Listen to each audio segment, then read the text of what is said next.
الرحمن الرحیم۔ زکوٰۃ سے متعلق بات چل رہی ہے اور شرائط زکوٰۃ میں ایک شرط آپ کے سامنے یہ بھی ذکر ہوئی کہ زکوٰۃ اس وقت فرض ہوگی جب اس مال پہ سال گزر جائے۔ زکوٰۃ کے فرض ہونے کے لیے سال کا گزرنا یہ شرط ہے، لیکن یہ بات یاد رکھیں کہ اگر کوئی شخص، کوئی مسلمان سال پورا ہونے سے پہلے ہی اپنے مال کی زکوٰۃ دینا چاہے تو بالکل دے سکتا ہے، دینا جائز ہے اور اس کی زکوٰۃ ادا بھی ہو جائے گی۔ بسا اوقات ایسا ہوتا ہے کہ ابھی سال پورا نہیں ہوا اور اس سے پہلے ہی کوئی اچھا مصرف مل جاتا ہے یا کوئی مستحق اچانک سامنے آ جاتا ہے اور انسان کا دل چاہتا ہے کہ بھئی میں اس کی مدد کر لوں، اس کو زکوٰۃ دے دوں، تو اگرچہ ابھی سال پورا نہیں ہوا، زکوٰۃ کی ادائیگی کا وقت نہیں آیا، لیکن اگر میں اپنے آنے والی سال کی زکوٰۃ وقت سے پہلے دینا چاہوں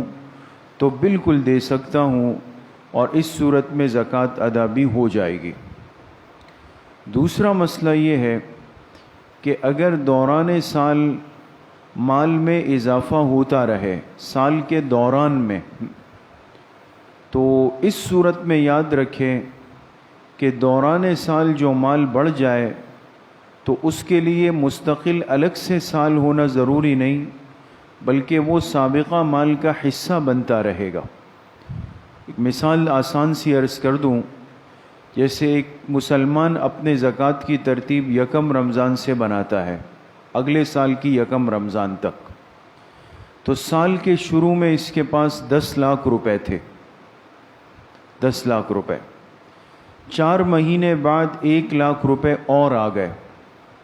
اب دیکھیں جب 1 لاکھ روپے آئے تو 4 مہینے گزر چکے ہیں، تو ہم یہ نہیں کریں گے کہ اس 1 لاکھ کا سال اب سے شروع کریں گے، نہیں،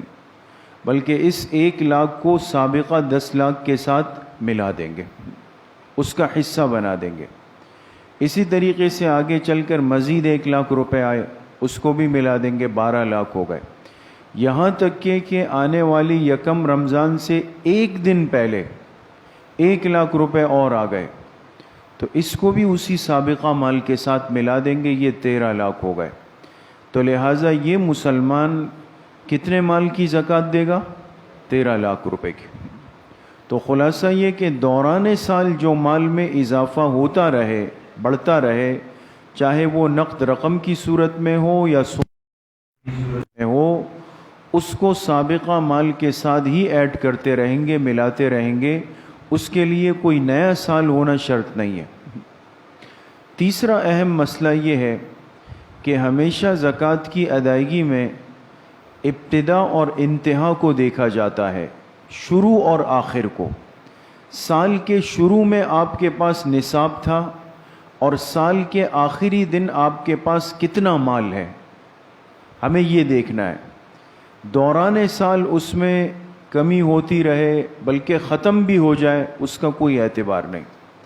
مثال کے طور پہ ایک آدمی کے پاس سال کے شروع میں 5 لاکھ روپے تھے، 5 لاکھ روپے زکوٰۃ کا نصاب ہے، 6 مہینے گزرے کہ اس میں سے 2.5 لاکھ روپے اس کے ہاتھ سے چلے گئے، خدا نخواستہ چوری ہو گئے، کسی نے چھین لیے یا خرچ ہو گئے۔ اب دیکھیں سال کے شروع میں 5 لاکھ تھے اور سال کے دوران یہ کتنے ہو گئے؟ 2.5 لاکھ ہو گئے، اور جب سال کا آخر آیا اس سے 1 دن پہلے پھر اس کے پاس 2.5 لاکھ روپے آ گئے، تو اب دوبارہ کتنے ہو گئے؟ 5 لاکھ۔ تو ہم اس آخری دن کو دیکھیں گے، درمیانے سال کیا ہوا ہے، کیا نہیں ہوا ہے، کمی ہوئی، زیادتی ہوئی،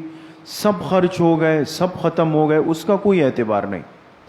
سال کے آخری دن کو دیکھا جائے کہ اس آدمی کے ہاتھ میں کتنا مال ہے،